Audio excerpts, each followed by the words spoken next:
I really enjoyed this season for so many reasons. Starting off, the small thing like the intro and how after the get past the Better Call Saul universe, after the Breaking Bad part, we see that the intro is changing, and so it's now a tape kind of being looped, stopped, and then taken out. It's quite cool. Even though it's a small thing, I really liked it. Another thing I really enjoyed was the cameos. They felt somewhat justified this time. And I'm going to be honest, I really fangirled over the episode Breaking Bad. Not only for the cameos, but it was a really great episode. And we see them giving a bit more detail into the Lalo line in that episode Better Call Saul in season 2 of Breaking Bad. We also find out that Mike was never really impressed with Walt and Jesse in the first place, as he was the PI who tracked down Walt. He told Saul all the info and said that he shouldn't even bother with these people, as they'll be caught within weeks or months. That's what I really wanted from the cameos, and they did an amazing job. When it came to plot, I thought it was outstanding, the way they wrapped up the Lalo situation in quite a great but dark way.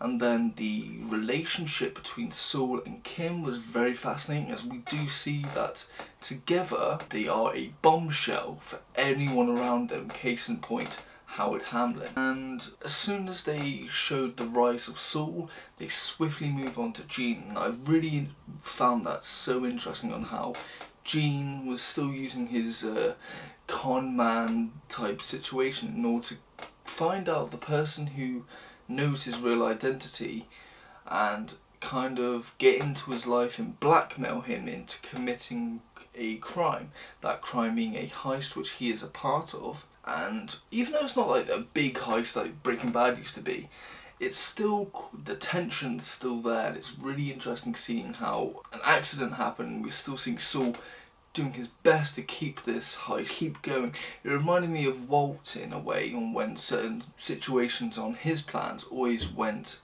sideways. I just found that so great. As a viewer, you kind of think, okay, Gene's gonna put up the crime and probably put an end to that. But after a phone call with a particular person who we at the time don't know who it is, he decides to go back into it full swing, but doing more of a Slip and Jimmy type situation crimes, unlike what he was doing previously, picking out targets and getting the most out of them. And he really was succeeding, but he got too greedy, and one person who was somewhat conning found out his real identity and let the info out onto the authorities, and the tension between these two and how he finds out that she knows the truth. So amazing, it's really interesting. I really enjoyed it. When it came to other characters, we see Kim, who after the whole Better Call Saul Breaking Bad situation, she's living an ordinary life, trying to avoid what they were doing with Saul and getting to high risk situations, and even avoid being a lawyer herself, which we see in the early stages of the season. And I'm not, maybe it's me, but I just thought she wasn't enjoying her life. She was just living a very simplistic day-to-day life, and it had no risks, and she didn't seem to enjoy it as much. And it's up until this we see that she gets a phone call from Jimmy, and that was the whole situation. And she really was caught off guard. She did not want anyone to know about her past, and we see them having a conversation. She doesn't seem horrified that he's calling, but more like, oh, why are you calling? I don't want you in my life, hence why I got a divorce, hence why I moved away. And he mentions that they're somewhat similar, and that really rubbed her the wrong way. Obviously we see from his side of how he reacted to what she said, but then we see it from her side, and she goes to Albuquerque, and to show that she still has a conscience and to prove that she's not like Jimmy McGill, Saul Goodman, Gene, she goes to Albuquerque to inform a judge and the widowed wife of Howard Hamlin the truth. And whilst the judge told her that technically, because there's no evidence proving what she is saying, they can't move forward into prosecuting her, but that does not mean that the ex-wife can take Kim for damages, which is sad, but at the same time, that's what's going to happen when you clear your conscience, especially if it's because of some terrifying you've done. That is going to happen. When it came to the final episode, I've got to be honest, I was a bit surprised for a few things. First of all, how quickly Saul got caught, as obviously I'm a huge Breaking Bad fan. Jesse didn't get caught that quick, especially in El Camino. He was able to smoothly get his way out of things, and Walt himself was brilliant and never got himself caught. So I saw Saul automatically get caught. I was taken off guard, but nonetheless, he was able to do the impossible. I don't think Walt or Jesse could get themselves out of this situation that bad. And the situation is this. He was going to face a sentence of lifetime plus 86 years. He was able to tell a sob story to the prosecutors that made them think he could actually win this case. Now, obviously, he would have to face some years, but in order to save face, they give him an amazing deal, that being 7 years in a minimum security federal prison in some cushy place, a real cush job prison sentence. And he's got like 20 demands, but in order to get his last demand, he's got to fuck over one particular person, and that particular person is Kim. Now, what you think of is that he is actually going to go through with this, but no, he does the most selfless act we've ever seen of Saul Goodman, and he takes away his own deal in order for Kim to go scot-free and not have to face a single day in court because of what she owned up to. So yeah, and it's sad really, because we see Jimmy McGill, Saul Goodman, having to go to prison, but on the other end, we see that there's some joy, as he is Saul Goodman. And because he is Saul Goodman, everyone around him respects and loves him because he fought for criminals. He was well, as Jesse said, you don't want a criminal lawyer, right? You want a criminal lawyer. Know what I'm saying? And so, because of that, he's not likely to catch a shiv in prison. He's actually going to have quite a smooth ride. Yeah, it's going to be for 86 years, but at least he's not going to be in fear for most of those 86 years. He's going to have quite a cushy prison rollout. And so, yeah, that's what I really enjoyed about the show. Now, criticisms, I've got to be honest, I do have a few. In the second episode of this part, they are wrapping up the Better Call Saul years, and they're going to move on to the Breaking Bad and afterwards. And with the way they wrapped up Gus and Mike, obviously because we know what happens to them, they're not going to wrap it up as seriously as they would Saul or Kim. But it wasn't that great. It felt somewhat filler to me, and it really wasn't as interesting as Saul, who was the actual real interest in the last moments of the episode 2, which is actually quite surprising, as it's been the other way around for so long. So this season, Saul was so much more interesting than Gus or Mike.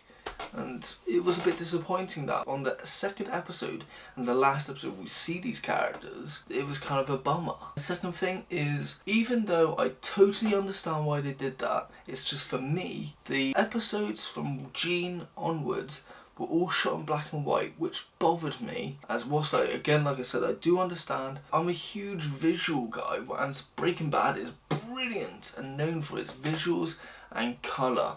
And so when they strip away the colour, the visuals aren't exactly there. And whilst they kind of got rid of the patient testing bollocks that's usually in some Breaking Bad and Better Call Saul episodes, it's sad that the visuals are being taken away through black and white. It just bothered me. That's it. And my last critique is with the cameos. Now, like I said earlier, I loved the cameos, especially in the episode Breaking Bad. They did a cameo in one of the later episodes, I think it's on the second to last episode, I could be wrong, where they showed Jesse, and I loved that, I thought it was great. But the ones that I have an issue with are the ones on the last episode with Walt. I like seeing Walt, I really do. He's one of my favourite characters of Breaking Bad, probably is my favourite character. But it's because they were reiterating something we already know about Saul Goodman himself, is that he has no qualms about his past. He has no issues of taking money from criminals or lying for criminals. It's who he is. That's what Better Call Saul's about, and I feel like they just need to reiterate that. I don't know, it just bothered me a little bit. That's it. My overall opinion on this show is I'm really happy that they've ended it this way. It's a great ending, and it's made me love the Breaking Bad universe again. And whilst I'm glad that this has ended, I really want to see an end to all things Breaking Bad. TV-wise, movie-wise, mainly because there's no need. The three main characters who survived after Breaking Bad, Walt, dead, Jesse, alive and hidden, so no need to seek that out, and Saul, he's alive but in prison. So any more shows based around Breaking Bad, I feel personally, would be cheap and cash grabby and unnecessary to the franchise. But overall, like I said, great character development, great storyline, just brilliant writing, and a great way to wrap it up, even if it is a somewhat odd way. Is it good? I'd say it's fucking great. Fantastic piece of television. And rating wise, I would say this season 6 overall, it's a nice 9 out of 10. The show itself, I would give an 8.5 out of 10, but that is likely to change with rewatches. If I decide to rewatch it, maybe next year. When it comes to recommendations, of course I recommend Breaking Bad and El Camino. Brilliant shows, I obviously recommend this. And of course, let's break into Vince Gilligan. Vince Gilligan himself started on X-Files and wrote some of the best episodes on that show, starting with horror, comedy, and just weird but cool episode concepts. Sheer genius on that show. He also co-created and wrote on the spin-off for X-Files, The Lone Gunman. He, Chris Carter, John Sheehan and Frank Spotnitz all co-created and wrote on that show, and the latter two went on to write on for Breaking Bad's earlier seasons, so you know they're great writers out of the blue. Lone Gunman, great show, sad to see it go. It was only for one season, but still a great and remarkable show to watch. Other Vince Gilligan shows, he wrote Battle Creek, which is a great comedic cop drama. Sadly one season, but still worth it. And then there are shows that are quite similar to Breaking Bad and Better Call Saul. Obviously, just the story, I would say Ozark. I know I've mentioned that before. But when it comes to character development, which Breaking Bad is amazing at, I'd recommend the show Rectify, a TV show about a man who's been in a death row prison for about 20 or so years, finally gets released because of evidence that goes against what the prosecutors said, and so we just see his life living outside of prison after being in there for so long, and just learning about him, how people in the town reacting, how his family deal with the situation, and himself and that. It's really fantastic, amazing character development, great episodes, and just overall a great show. Those are my recommendations. This is my review. Have a good day.